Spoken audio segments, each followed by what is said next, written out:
Tiago, vamos falar de futebol? Vamos lá isso então. Ajudava o treinador principal, o adjunto, o adjunto do adjunto. Toda a minha infância e toda a minha adolescência foi feita a acompanhar as equipas do meu pai. E eu disse-lhe, olha, tenho tanta certeza que o Zeca vai ser jogador do Vitória de Setúbal, que até pode tirar 500 euros do meu ordenado e dar-lhe a ele. Era um prazer vir a treinar porque aquilo que nós vivíamos diariamente era fantástico. Tentámos depois ir buscar 2, 3 jogadores, como o caso do Nani, que regressou e que foi importante também para o Sport. Chegaste ao estádio, chegaste ao estádio como treinador principal. Mexe contigo? Sim, mexeu comigo porque foram muitos anos a acompanhar o Sporting e quando apareceu a hipótese de ir treinar o Chaves, eu aceitei cada no Topo Sul a dizer obrigado, Tiago Fernandes. São coisas que tu jamais irás esquecer.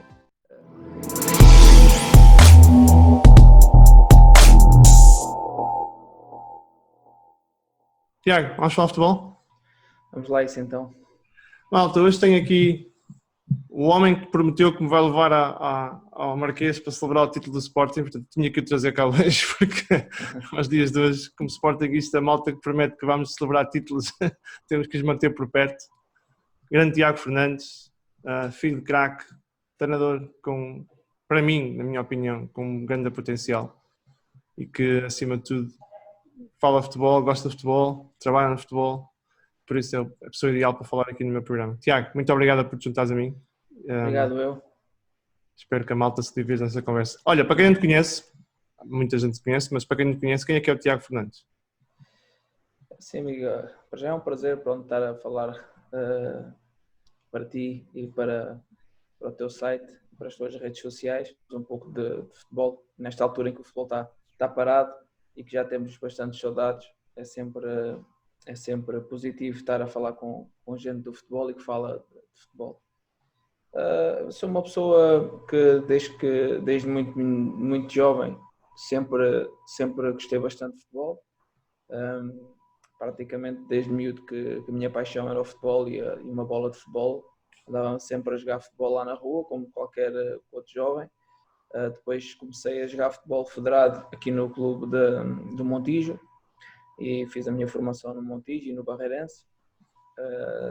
E pronto, e quando cheguei a sénior, joguei também no Pinhal Novense, em clubes do CNS, no Alcostense, na equipa B do Vitória de Setúbal também. Joguei em alguns clubes e chegou a um ponto que sentia que aos 26, 27 anos que não era do futebol que eu ia fazer carreira como jogador e preparei-me para começar como treinador, como qualquer outro treinador que tenta entrar neste mundo,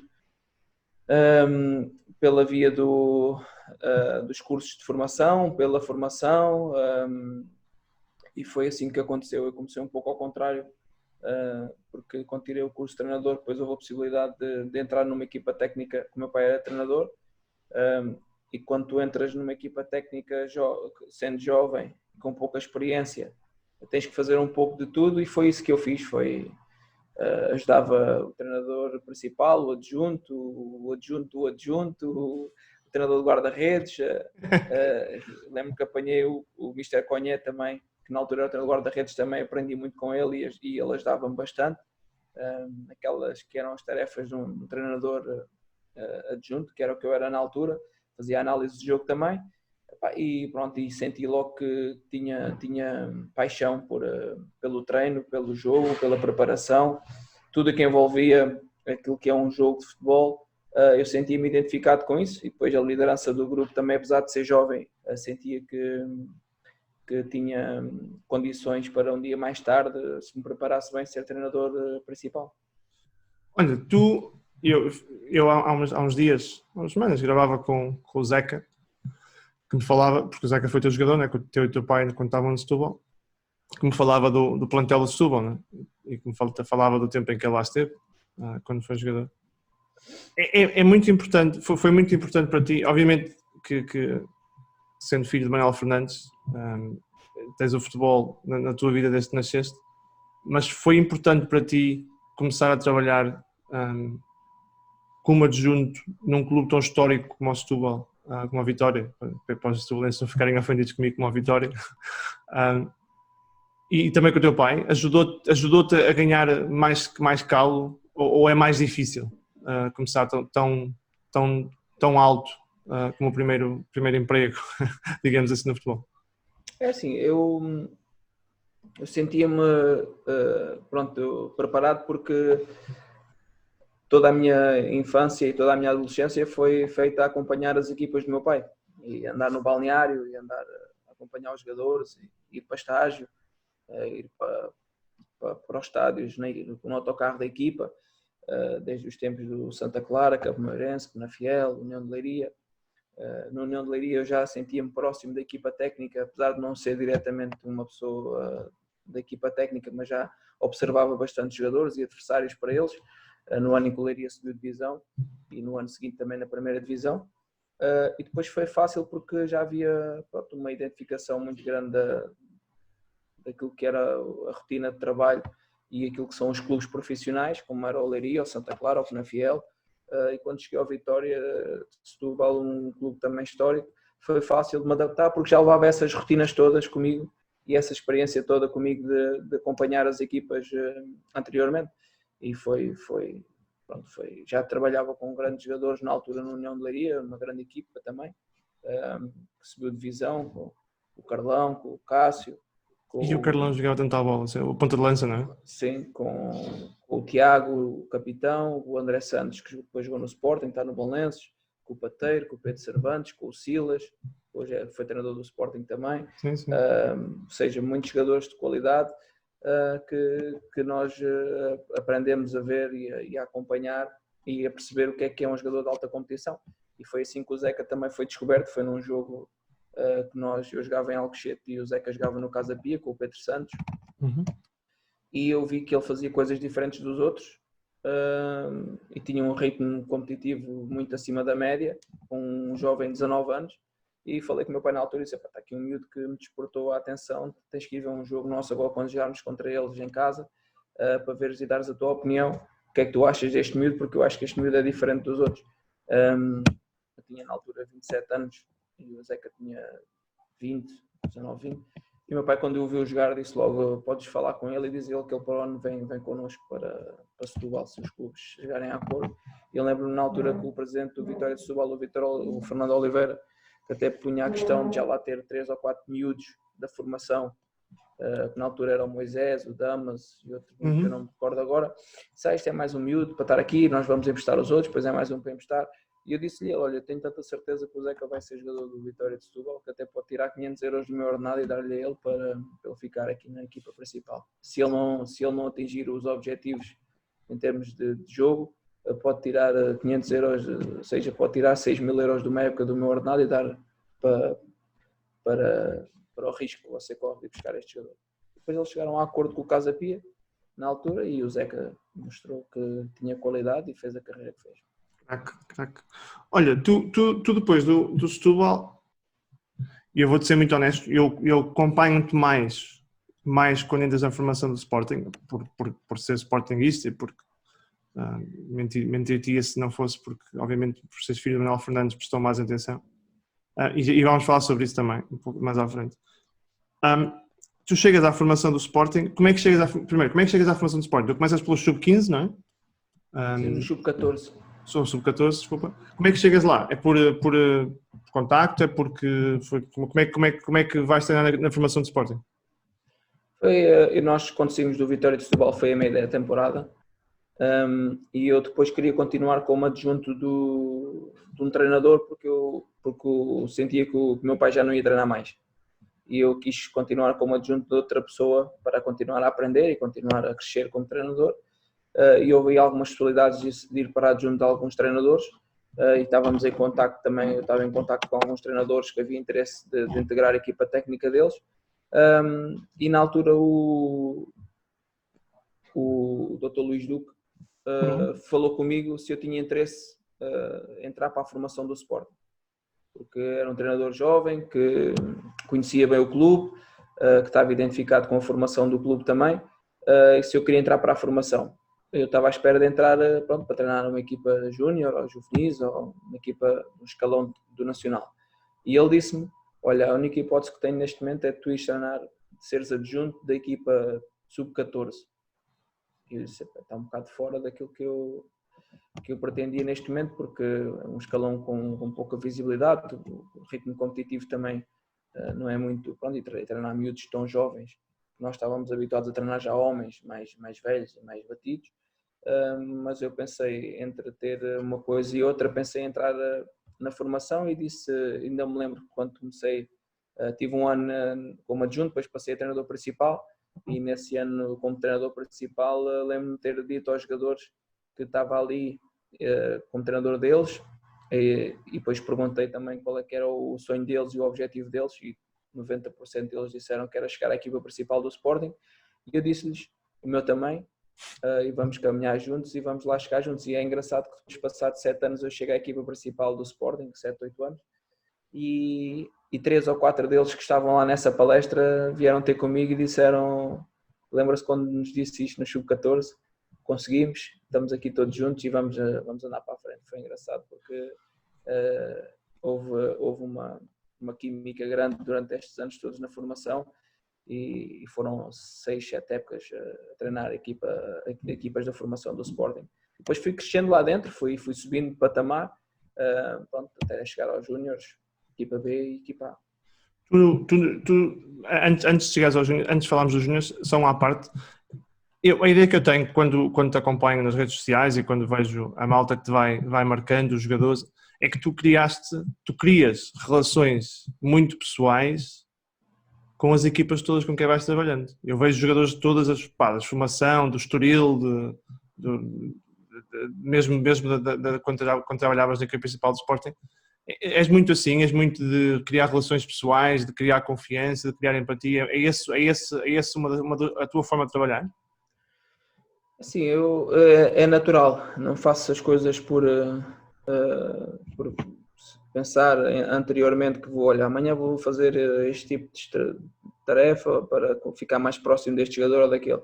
Penso que é natural a proximidade que vou tendo do grupo de trabalho. Eu acho que temos que ser frontais e diretos e ter uma liderança também com uma disciplina muito também posso dizer também um pouco de liberdade, mas com responsabilidade, e os jogadores sentirem que isso é fundamental numa base de confiança que temos que ter, e é isso que tenho nas minhas equipas, tenho sempre, e isso daí resulta de uma proximidade muito grande com os jogadores. É claro que treinares miúdos de 14 ou de 20 ou de 30 é diferente, no sentido de que a forma de pensar deles muda bastante, mas eu penso que é uma proximidade que eu tenho com os jogadores que é natural, que nasceu comigo, e sinto que esse espírito familiar que nos une é bastante grande, e funcionamos sempre como uma autêntica família, desde o Sporting ao Estoril ao Chaves.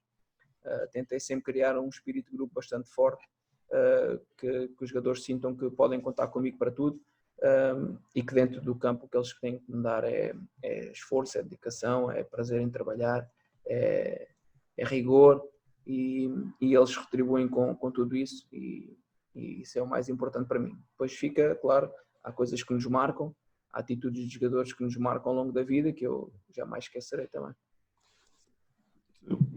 Só te faltou dizer devoção e glória para meteres aí o nosso...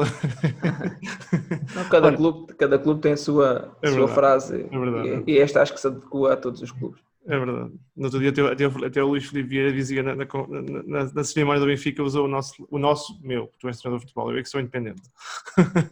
Olha, nos Júniors, tu nos Júniors, ajuda-me lá, há uma altura em que estás nos Júniors e aparece nos jornais, já me lembro quando é que é, que o Liverpool andava interessado em ti para a formação de Liverpool. Isso foi verdade ou era boato?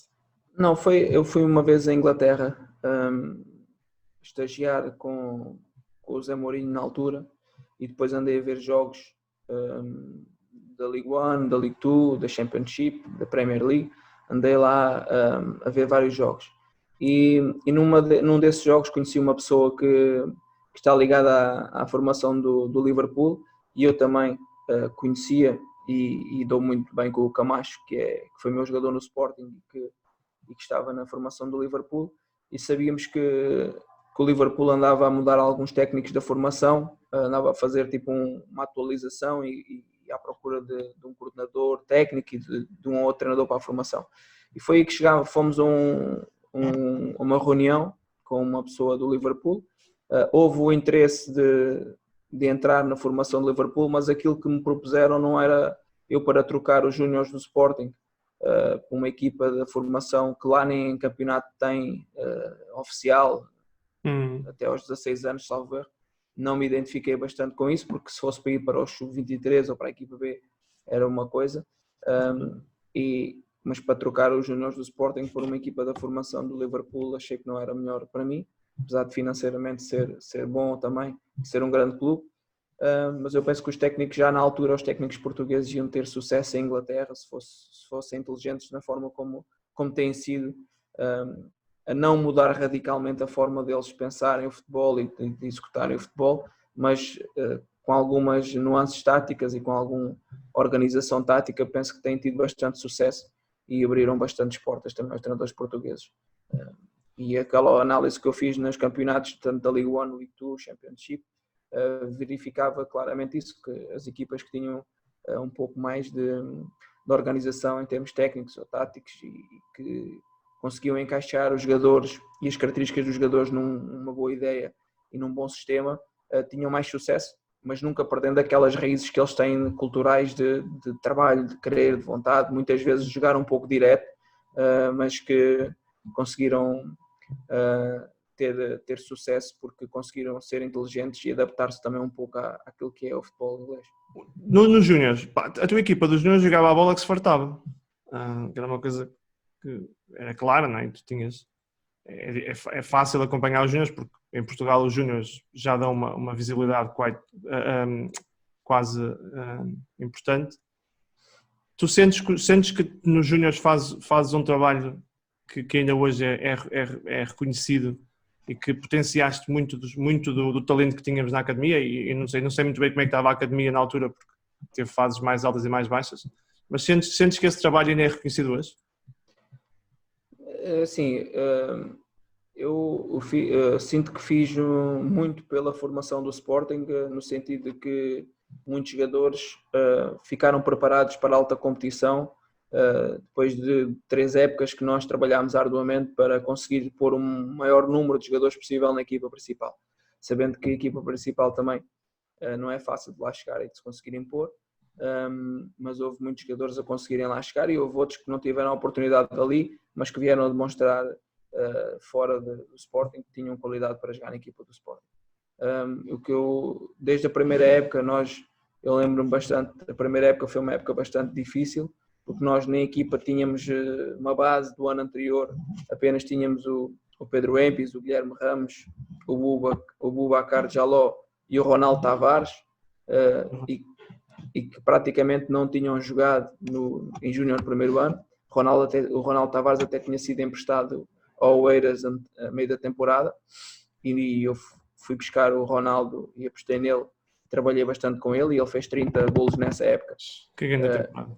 Fez uma época muito boa. Eu lembro que na altura na frente de ataque, depois conseguimos o Giovanni Cabral, que foi uma conquista muito importante para nós e um jogador com muito talento, era o jogador da frente de ataque, ele, o Jefferson Encada, o Gil Santos e o Ronaldo Tavares, que tinham uma forma de jogar, e isto era o que me dava mais prazer, que era nós, por muito que digam o sistema do Sporting é o 4-3-3 e a ideia de jogo passa por os alas criarem desequilíbrios, serem verticais, serem objetivos, terem liberdade, criatividade, mas o que me dava mais prazer era claramente todos os anos montar um sistema diferente e isso é que me fez crescer como treinador, porque eu não podia pôr o Ronaldo Tavares a jogar da mesma forma com o Rafael Leão ou com o Pedro Marques ou com o Pedro Mendes, porque são completamente diferentes. E as ideias que nós impunhamos na equipa e as rotinas que criávamos em treino para eles conseguirem expor todo o seu futebol é que me dava bastante prazer. E foi uma época muito boa, que nós não fomos campeões por um ponto no primeiro ano, porque também na altura muita gente não sabe, mas por exemplo nós na fase final, nos primeiros jogos fomos jogar a Passos de Ferreira, fomos jogar ao Porto e fomos no próprio dia às 6 da manhã, porque o Sporting na altura não conseguia, em termos financeiros, dar estágio à equipa de júniores, Fisicamente rebenta com eles, não é? Em Leiria também fomos no próprio dia. E ires daqui às 6 da manhã para jogar às 3 da tarde. E penso que nesses jogos com o Porto, que perdemos no Porto e perdemos em Passos de Ferreira, esses 6 pontos custaram-nos caro e não conseguimos depois ficámos apenas a 1 ponto do Porto. Lembro-me que na penúltima jornada, se ganhássemos ao Belenenses, éramos campeões, e nós empatámos com o Belenenses porque não jogámos no campo do Belenenses, fomos jogar no campo do Sintrense, um campo também muito mau para se jogar futebol, que é um campo muito pequenino, com um sintético também já muito desgastado. E lembro que nessa altura foi essas 3 situações que estavam de cara. Agora, claro que no futebol nós podemos estar aqui a inventar desculpas e dizer que no futebol não existe, mas penso que foi prejudicial nesse sentido a gente não conseguir ter sido campeões nesse ano, porque era um ano em que não davam nada por nós, e nós até batemos o recorde de vitórias consecutivas com esse grupo, que foram 17, e depois no ano seguinte também fizemos aquela primeira fase muito boa, que foram 22 jogos, 21 vitórias, que ainda hoje é um recorde em 73 anos de campeonato de júniores. Brutal. É um recorde de vitórias consecutivo, e deixa-me bastante orgulhoso pelos jogadores, porque nós, como tu estavas a dizer, tínhamos um espírito familiar muito grande. Os jogadores, aquilo que me diziam era que, mesmo a academia sendo longe e eles virem todos de Lisboa, era um prazer virem treinar, porque aquilo que nós vivíamos diariamente era fantástico. E hoje ainda temos uma relação muito próxima com todos, e isso deixa-me bastante orgulhoso. Foram 3 anos de júniores, com o título nacional no segundo ano, que foi o coroar daqueles 3 anos muito bons, mas o que deixa marca é que chegaram muitos à equipa principal e ficámos um primeiro lugar e 2 segundos lugares, mas sempre muito próximo do título, ou seja, discutimos o título sempre até à última ou à penúltima jornada. Olha, falaste aí de 2 jogadores que eu tenho opiniões mistas de bancada. O Jovane começou muito bem no Sporting, tem perdido fulgor. Achas que é uma questão meramente técnica, é uma questão meramente contextual, porque tu conheces o jogador e achas que ele vai explodir? Sim, o Jovane é um caso muito interessante, porque o Jovane é um miúdo que tem que ter um acompanhamento muito próximo.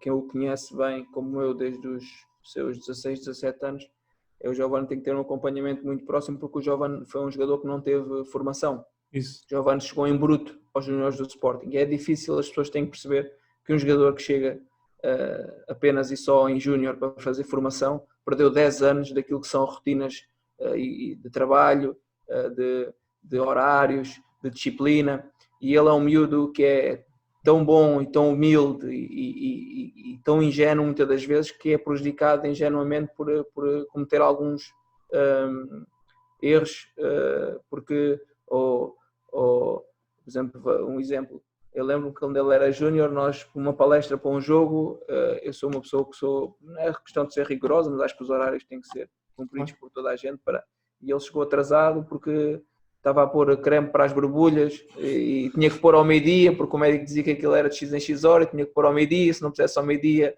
pronto, aquelas coisas. Ou seja, isto é de uma ingenuidade muito grande de um jogador que, pronto, faz parte, porque ele em Cabo Verde era bola debaixo do braço e ia jogar para a rua e era diferente. E quando ele chegou ali fez coisas diferentes dos outros todos, e é um diamante por lapidar, que tem que ser acompanhado, porque eu acho que o Jovane ainda pode dar muito dinheiro ao Sporting, porque tem todo o potencial físico, técnico e tático para cumprir com o que é pedido. Agora tem que jogar num sistema que lhe permita ele pôr em prática as suas capacidades, e convém não esquecer que o Jovane, o ano passado, no início da época, foi o jogador mais importante do Sporting. Sim. Porque dos Sporting em 4 jornadas fez 10 pontos, né? Fez 10 pontos em 4 jornadas, e eu penso que o Jovane desses 10 pontos contribuiu para aí com 7, e ele não desaprendeu. Agora tem que ser enquadrado num projeto esportivo bem delineado, bem acompanhado, que é para ele pôr em prática todo o seu potencial físico, técnico, tático, social, porque é um jogador com, na minha opinião, o Sporting não tem nenhum ala neste momento melhor que o Jovane Cabral. Não, e sabes que uma coisa que eu não quero comparar contigo, portanto eu percebo pouco, mas eu às vezes olho para o Giovanni e vejo que ele cai muito no meio, fica muito, muito depois agarrado, tem muita malta à volta dele e ele não consegue realmente soltar-se na ala, e ele na ala, quando vai no 1 para 1, quando vai na velocidade, e depois fisicamente é muito poderoso. Ele rende mais, mas eu vejo muitas vezes perdido no meio, aquilo chega-se a uma altura que já não sabes muito bem onde é que o Giovanni está a jogar, ele depois vem buscar a bola ao 6, vai para, aquilo fica-se um bocado desorientado, e eu tenho a sensação, e se calhar sou como adepto, né, que ele perdeu um bocado, perdeu entre aspas, a identidade que ele tinha quando apareceu, que era mais vertical, mais na linha, mais a desequilibrar no espaço. Ele neste momento está um bocado mais desorientado naquilo que é realmente o jogo dele e onde é que ele realmente pode desenvolver as capacidades dele. Concordas com isso? Eu penso que isso tem a ver um pouco também com o momento atual do Sporting, né? Porque a alternância de sistema constante ou alternância de resultados constante. Mas eu vou-te dar um exemplo. Só um jogador com uma capacidade e com uma mentalidade acima do normal chega à Vila do Conde e bate aquele penalti decisivo quando qualquer outro miúdo tremia. Pois é. E aquilo para ele bater ali em Vila do Conde ou em Camp Nou é igual.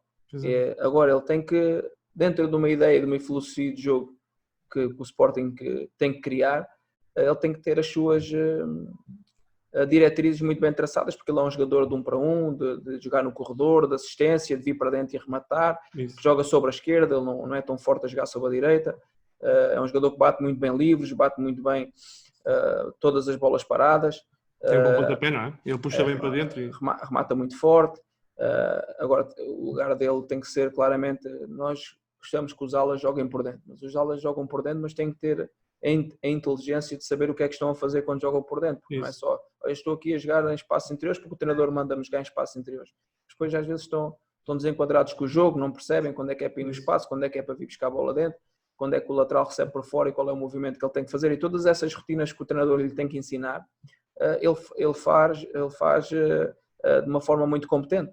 E é isso que eu tenho que tentar passar em termos daquilo que é o Giovanni Cabral, é que é um jogador que como às vezes dizem, ele quando joga de início não joga tão bem como quando entra. Isto para mim não há jogadores que jogam bem de início e jogadores que jogam bem quando entram. Agora, o jogo do Giovanni é um jogo muito explosivo que quando entra e que o jogo está partido ele faz a diferença, mas ele também consegue criar essa diferença mesmo jogando de início. Agora, é um jogador que tem que...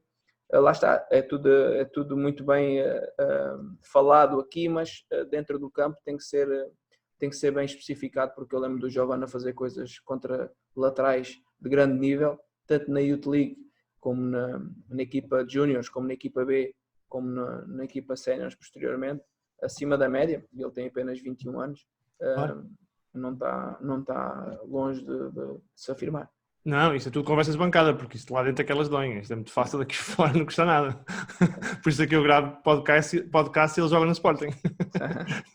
Olha, tu, depois do teu trabalho que fazes no Sporting Juniors, desculpa, és convidado, eu diria, eu acho que não é exagero, na fase mais complicada da história do Sporting, pelo menos dos últimos 50 anos.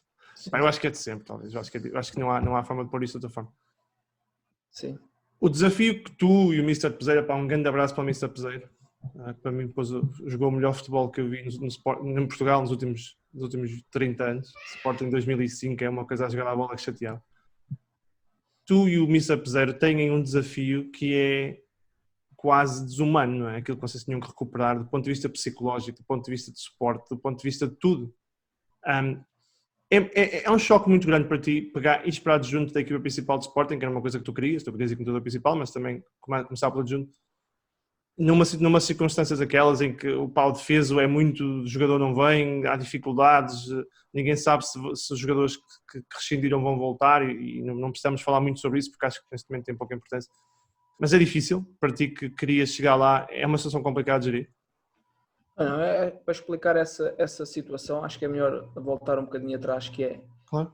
Eu na altura quando treinei, depois saí dos Júniors e eu ia sair do Sporting,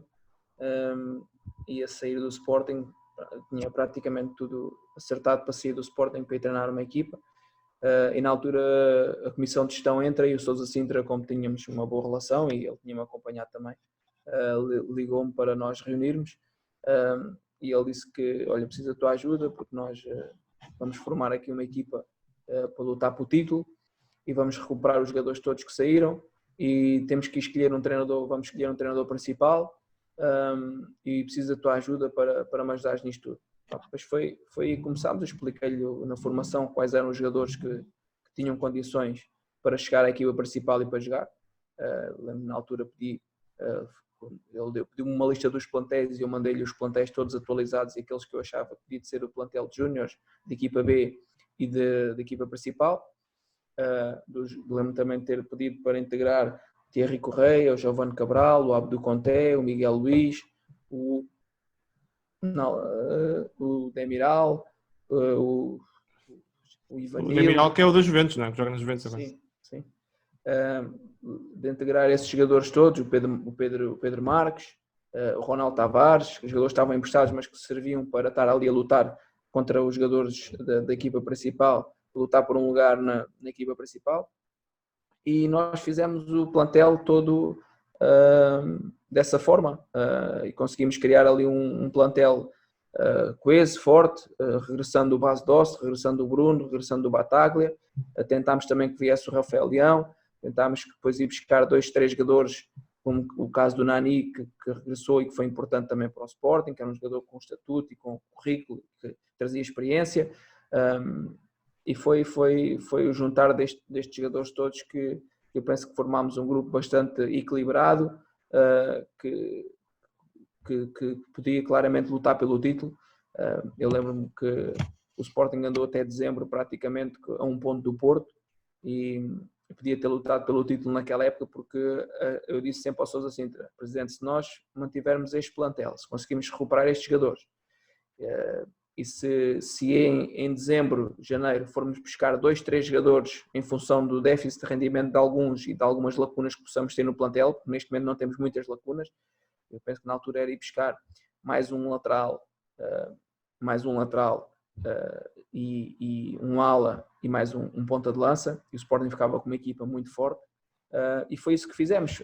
Pronto, depois o presidente Sousa também tinha 2, 3 treinadores em mente para ir contratar. Eu falei-lhe sempre que o Mister Peseiro na altura era a pessoa indicada porque conhecia o futebol português, era um treinador que conseguia passar uma mensagem positiva para os jogadores e conhecia também o Sporting, estava identificado com o clube, e pronto, e foi assim que começámos. Infelizmente depois, quando o Sintra saiu, depois também houve a situação de termos perdido ali em Portimão e com o Estoril, e o presidente Varanda já na altura disse que queria mudar e mudou, e saiu o Zé Peseiro.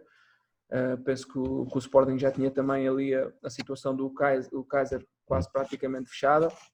Entretanto, aquilo atrasou mais um bocado e foi quando eu assumi a equipa naquele período conturbado também. Eu lembro-me, hoje falam que o Sporting ali na altura das mudanças de treinador que estava um pouco conturbado, mas na altura que o Varandas entrou também a oposição era grande, e com a derrota em Portimão e com a derrota com o Estoril em casa, o ambiente não estava nada fácil.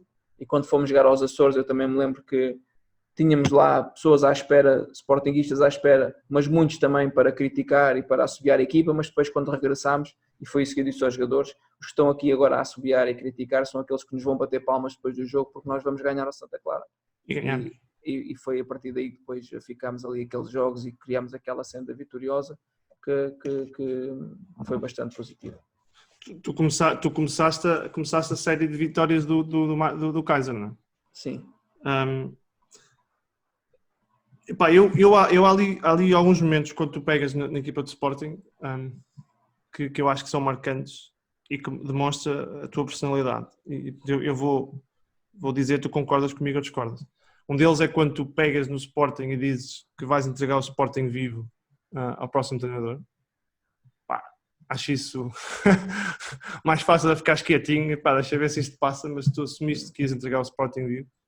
E o segundo é quando vais ao Arsenal, que é só o Arsenal, não é necessariamente o Forno de Algodres, com todo o respeito pelo Forno de Algodres, e o Sporting joga, na minha opinião, no Arsenal de igual para igual. E se calhar se viéssemos lá com uma vitória não tinha sido nada de escandaloso.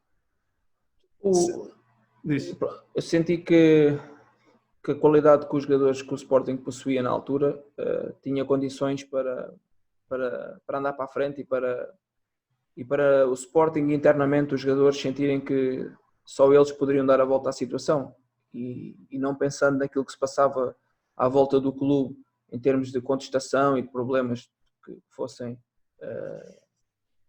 que não estivessem relacionados com os próprios jogadores e com a própria equipa, abstraindo-nos disso, conseguiríamos certamente e de cabeça limpa e com uma mentalidade fresca e nova, conseguiríamos dar a volta à situação.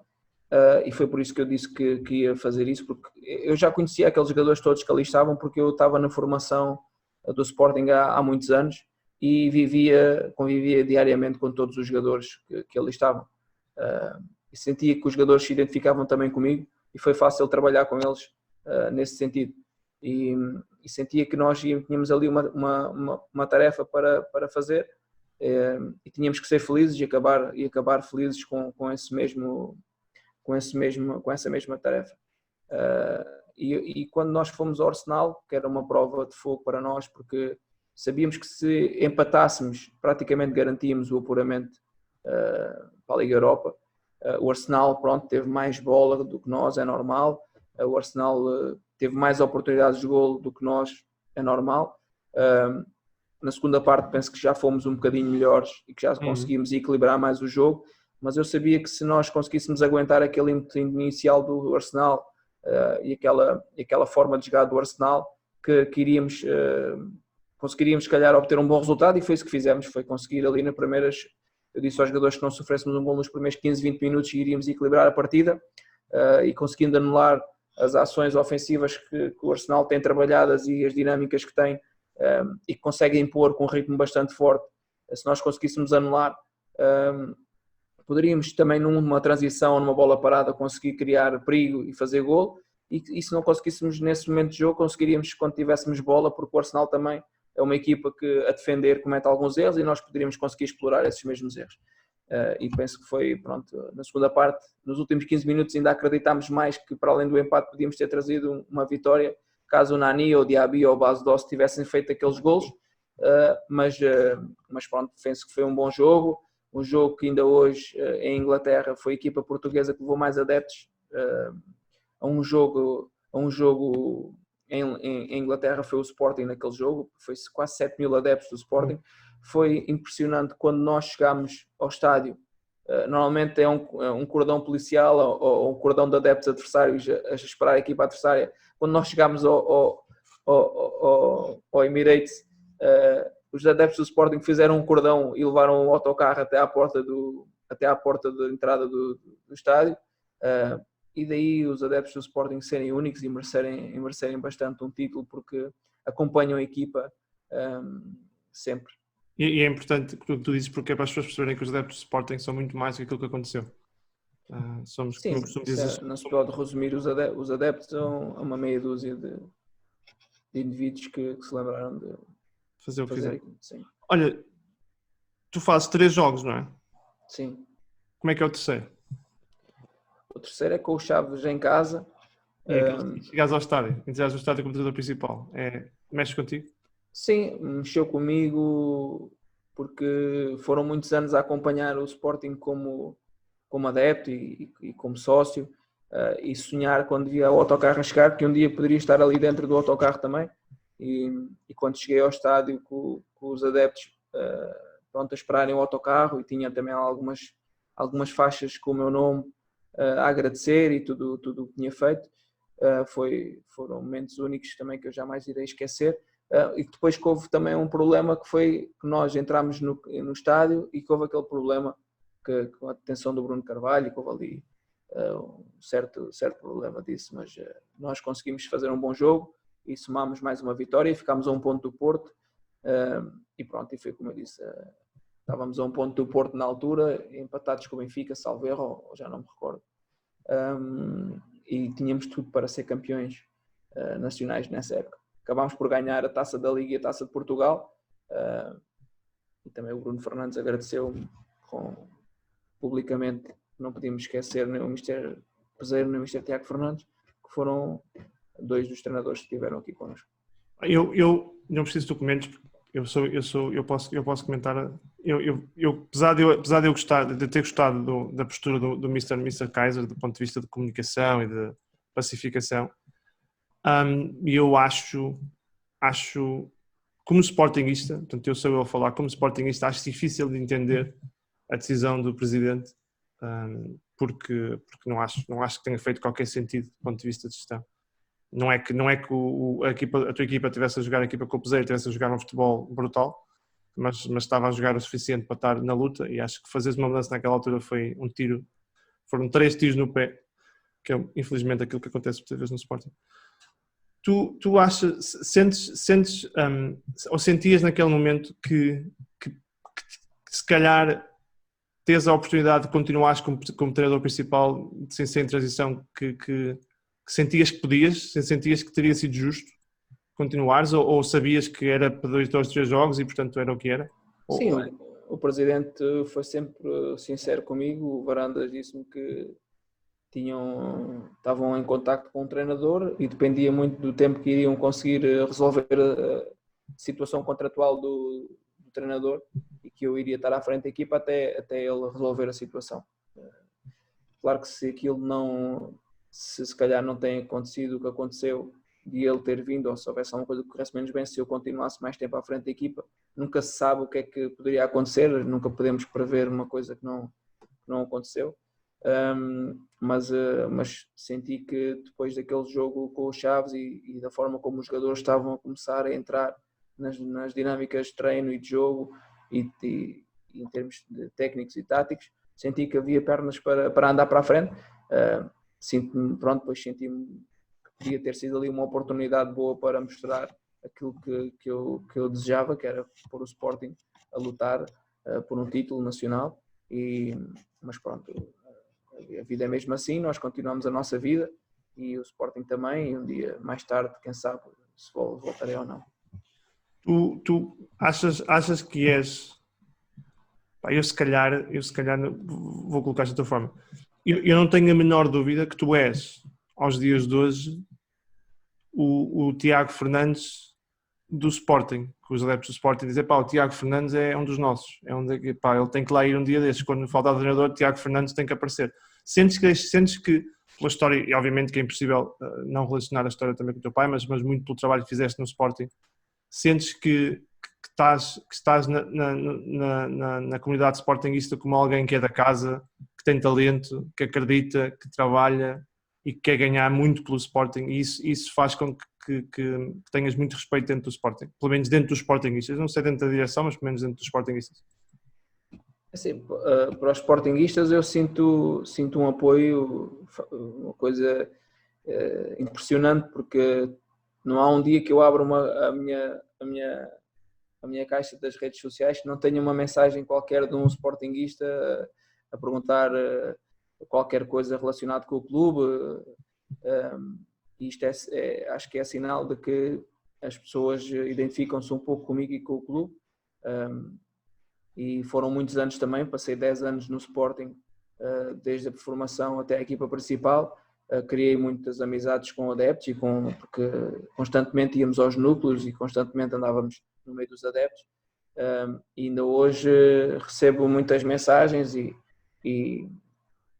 também comentários nas redes sociais relativamente ao Sporting. É difícil dissociar o meu nome do Sporting, porque foi uma vida iniciada naquele clube, e eu também costumo dizer, comecei como filho de jogador, depois filho de treinador no Sporting, depois passei a treinador do Sporting, e só me faltou jogar no Sporting, porque foram muitos anos ali passados desde que nasci, e conheço aquele clube como muito poucas pessoas o conhecem, desde os balneários aos adeptos, às instalações.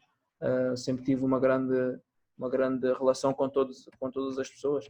Aliás, das pessoas que eu sinto mais falta hoje do Sporting é das pessoas da rouparia e do refeitório, porque foram 10 anos ali a conviver com eles e tínhamos uma relação espetacular e passámos momentos fantásticos ali naquele refeitório em diversos momentos. Tu quando sais, para além de agradeceres ao Sporting por entender que seria uma oportunidade boa de ir para os Chaves, tu fazes aquela promessa que eu falei no início, que está ali gravada, que é, tu acreditas, disseste que acreditavas e acredito que continuas a acreditar, que vais levar o Sporting ao Marquês para celebrar o título. Isso é uma convicção que tens? É algo que realmente te transportas e que acreditas que vai acontecer? Sim, acredito muito porque eu conheço muito bem o Sporting e a força que o Sporting tem.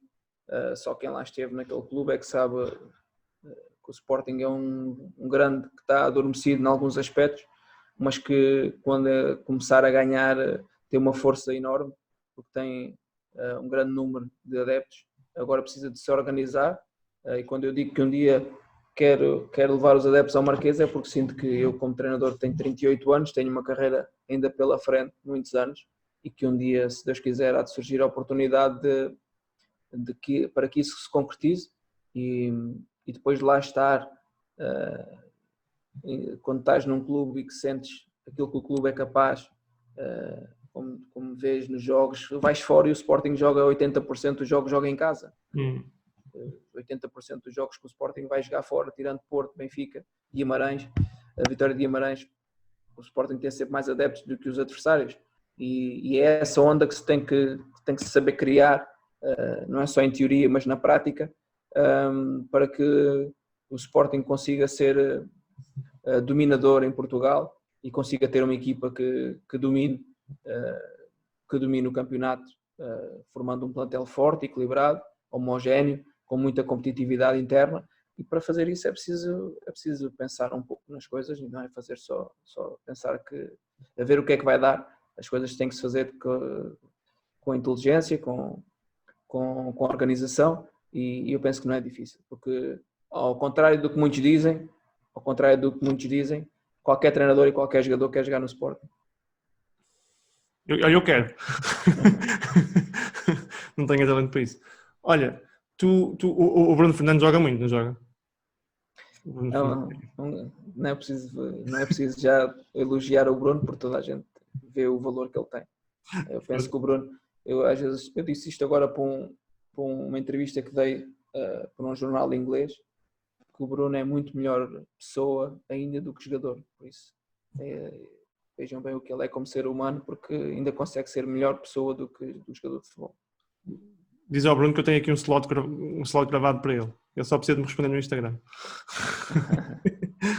Olha, tu a seguir assumes 2 desafios que eu achava e achei na altura que eram desafios difíceis, independentemente da tua qualidade, que é o Chaves e depois o Estoril.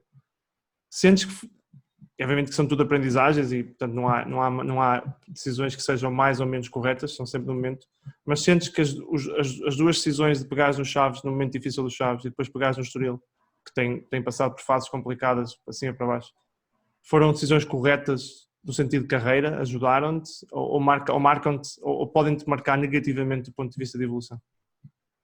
Assim, foram boas experiências e boas aprendizagens. O Chaves estava em último lugar com 7 pontos na altura e vinha, penso que era de 9 derrotas consecutivas. Estava numa fase em que tinha perdido o Mateus Pereira, o Domingos Duarte, o Pedro Tiba, jogadores com qualidade acima da média. Tinha feito um plantel novo e quando apareceu a hipótese de ir treinar o Chaves, eu aceitei porque estava na altura no Sub-23 do Sporting e achei que era uma boa oportunidade para mim treinar na Primeira Liga e sinto que foi uma aprendizagem muito boa e que cresci bastante. E para as pessoas perceberem também o que aconteceu em Chaves, foi um clube que me marcou positivamente porque é liderado por pessoas que gostam muito do clube e que são muito organizados e muito sérios naquilo que diz respeito ao clube, mas eu penso que houve uma precipitação grande porque nós, para tu veres os últimos 9 jogos que eu fiz pelo Chaves, nós perdemos em Braga, perdemos com o Porto em casa e perdemos na Luz. Os outros jogos empatámos e ganhámos. Vinhas a subindo, não é? Aliás, foi a única chicotada psicológica que teve efeitos positivos, tinha sido a nossa no Desportivo de Chaves, faltavam 27 pontos para o final e nós estávamos a um ponto da linha d'água. E depois o que é que aconteceu? Nós jogámos com o Boa Vista em casa e com o Rio Ave e empatámos. Ou seja, normalmente os treinadores são despedidos por perderem. Nós empatávamos e fomos e chegámos a um acordo, não foi um despedimento, mas foi um acordo de cavalheiros que nós fizemos com a direção do Desportivo de Chaves. E nós, após aqueles jogos, porque houve uma expectativa muito grande que iríamos fazer 6 pontos e iríamos sair da linha d'água. E eu sempre disse aos responsáveis que não era tão vida ou de morte aqueles 2 encontros, tínhamos de estar tranquilos e tentar fazer o melhor, e cada ponto para nós era extremamente importante, porque na situação que estávamos todos os pontos eram fundamentais. E nós fizemos 2 pontos, mas depois desses jogos nós iríamos jogar com o Aves, com o Belenenses, com o Vitória de Setúbal, com o Feirense, ou seja, com as equipas que estavam ali à nossa frente, porque até ali nós tínhamos jogado, tínhamos ganho ao Marítimo em casa, tínhamos ido ganhar a Portimão, tínhamos jogado com os 3 grandes, chamados grandes, só não tínhamos jogado com o Sporting, tínhamos jogado com o Tondela, tínhamos ganho em casa ao Tondela também, tínhamos empatado com o Feirense e com o Vitória de Setúbal, em Setúbal e em casa com o Feirense, e depois vinham uma série de jogos que era com o Nacional da Madeira em casa, com o Belenenses, jogos que nós tínhamos aí sim a obrigação de vencer e de sair daquela situação. E eu sentia que... Os jogos da tua liga? Da minha liga, sim. Na liga em que nós estávamos, que era dos 6 últimos classificados e que tínhamos que os vencer para ultrapassar e conseguir. E eu sentia que o ambiente do grupo era fantástico, era bom, os jogadores queriam, acreditavam, apesar de nós termos feito 3 vezes o plantel, porque quando chegámos o plantel era 1, depois saíram uns jogadores, que foi o caso do Eustáquio e do Marcão, que eram jogadores que eram mais valias, mas o clube fez 8 milhões com esses 2 jogadores e não foi fácil também. Foi bom financeiramente, mas desportivamente tivemos que ir buscar outros jogadores para essas posições e tivemos que fazer novamente o 11 para jogar. Depois tivemos que fazer novamente o 11 com os novos que vieram para integrá-los e definir as nossas ideias de jogo e os nossos princípios. E estávamos numa senda também de crescente e de bons resultados. Pronto, mas depois chegámos a um acordo e acabámos por sair a um ponto da linha d'água, e penso que não foi uma boa decisão, porque estávamos bem, estávamos a fazer um bom trabalho e estávamos a sentir que iríamos dar a volta àquela situação, que era uma luta que era até ao fim, como foi, e o Chaves acabou por descer na última jornada porque perdeu em Tondela e bastava o empate. Depois o Estoril era um projeto que eu sentia que em 2 anos podia fazer uma equipa para subir divisão, que neste ano era difícil porque havia 6, 7 equipas com plantéis muito fortes para lutar pela subida, e que o objetivo era formar jogadores da equipa de sub-23 para chegarem à equipa principal, que era também ir buscar jogadores mais experientes para ajudarem os mais novos a crescer, formar um plantel que andasse ali nos 5 primeiros lugares, para que se em janeiro conseguíssemos ir buscar 2, 3 jogadores, atacássemos a subida de divisão, caso fosse possível era ótimo, caso não fosse, no ano seguinte é que era a aposta que era para subir. Pronto, e depois também a segunda liga, como é um campeonato muito competitivo, tivemos ali 3, 4 jogos sem vencer e também achámos em conjunto com a direção que podíamos não continuar, e foi o que aconteceu. Mas foi um clube que eu gostei de trabalhar, tal como em Chaves, e são experiências que nós crescemos com elas e que enriquecemos bastante em termos de maturidade, e que nos valorizam também nesse sentido. É claro que em termos desportivos não foi o sucesso, mas também não foi um insucesso, no sentido de que eu saí do Chaves a 9 jornadas do fim com 27 pontos em disputa e a 1 ponto da linha d'água, e do Estoril também deixei a equipa em 5º lugar, que era o objetivo que me tinham proposto. Sabes que é uma coisa que eu acho que eu há uns dias dava uma entrevista para um canal sobre a sociedade, sobre a economia, sobre o governo, sobre as políticas governamentais, e eu dizia, e concordo, desculpa, e reitero, que muitas vezes as medidas governamentais não são sustentáveis, são imediatistas. Portanto, nós pensamos muito no imediato e, portanto, isso não permite criar sustentabilidade no futuro. Eu transportando isso um bocado para o futebol, eu tenho a ideia que no futebol nós por vezes pensamos em estratégia, mas depois somos todos imediatistas. A bola vai à barra em 2 jogos e o treinador sai. Achas que isto não é benéfico para o futebol, para não? É assim, eu acho que é importante as pessoas que estão à frente dos projetos terem conhecimento do jogo e terem conhecimento do que é que está a acontecer, para não serem elas as primeiras prejudicar o grupo de trabalho, no sentido que quando se começa a falar de outro treinador que pode substituir este, o grupo de trabalho automaticamente parece que faz um clique e desliga. E fica só à espera que venha um novo treinador para haver novas ideias e novas formas. E foi isso que eu senti também.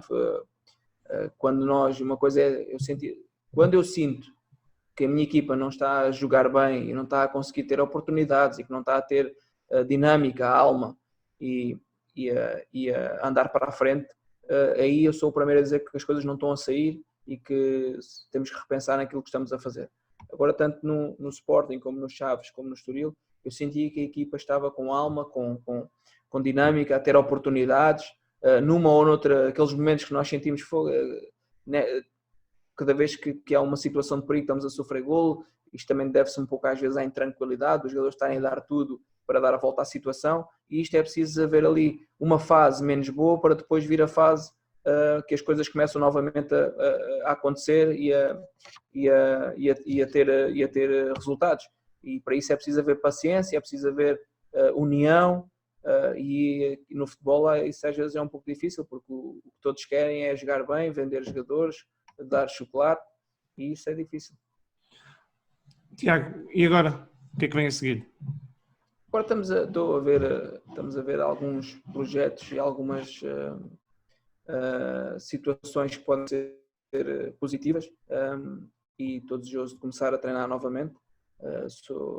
Não gosto muito de estar parado nem de estar em casa, aliás, nunca estamos parados, mas estou a analisar alguns jogos e alguns clubes em Portugal e no estrangeiro também, para estar identificado com as ligas e com os jogadores, para que quando surgir uma oportunidade eu consiga agarrar com tudo e demonstre que posso voltar a ter sucesso como treinador e atingir os resultados que o clube pretende. Um momento que mais te marca no futebol? Pode ser contigo, pode ser com outros. Qual é aquele momento que ainda te arrepias? Houve alguns momentos que fiquei com aquela sensação de que valeu a pena tantos anos a prejudicar a família e a estar longe de casa e a não acompanhar o crescimento das minhas filhas, e viver momentos como vivi quando treinei, lá com um momento para mim até hoje, treinar a equipa principal do Sporting, como tu disseste há pouco, chegar a Alvalade, ter as pessoas com cartazes com o meu nome, os adeptos com uma faixa na bancada no Topo Sul a dizer obrigado Tiago Fernandes, são coisas que tu jamais irás esquecer, tal como nunca, não ter perdido, né? Porque só ganhámos enquanto lá estive e não foram muitos jogos, mas deu para te sentir aquela sensação dos adeptos estarem gratos e satisfeitos e felizes de ir ao Alvalade. Esses momentos, e o campeonato de júniores também foi muito importante para mim. Eu penso que o que mais me marca são as ações dos jogadores que os jogadores têm para comigo, porque aí sim tu vês que vale a pena passar tantas horas a preparar os treinos e os jogos e a preparar o dia-a-dia dos jogadores de futebol, porque o treinador não é só aquela hora e meia de treino que tu dás diariamente, é também fora daquilo o acompanhamento que tu tens com os jogadores e com o teu staff todo, e aquilo que tu consegues gerir. Mas eu penso que isso é o mais importante para mim, foram esses momentos como treinador do Sporting e depois aquilo que os jogadores têm dito ao longo dos anos, que me envaidece por aquilo que eles, aquilo que eu sinto que eles dizem a meu respeito, ou cresceram comigo enquanto treinador, e é isso que eu levo, porque sinto que todos os jogadores que foram treinados por mim, claro que nem todos, se calhar, nem todos ficam satisfeitos, ou porque jogam mais ou porque jogam menos, mas eu penso que há uma grande fatia que fica grata, pelo menos por sentir que eu dei tudo para que eles fossem melhores jogadores e melhores homens. Tiago, grande abraço. Obrigado pela conversa. Obrigado, amigo. Se vê um Tiago que muitos não conhecem, portanto é um prazer enorme falar contigo e espero que tenhas gostado. Sim, sempre às ordens, quando precisares. Tá? Um grande abraço. Vá, tchau.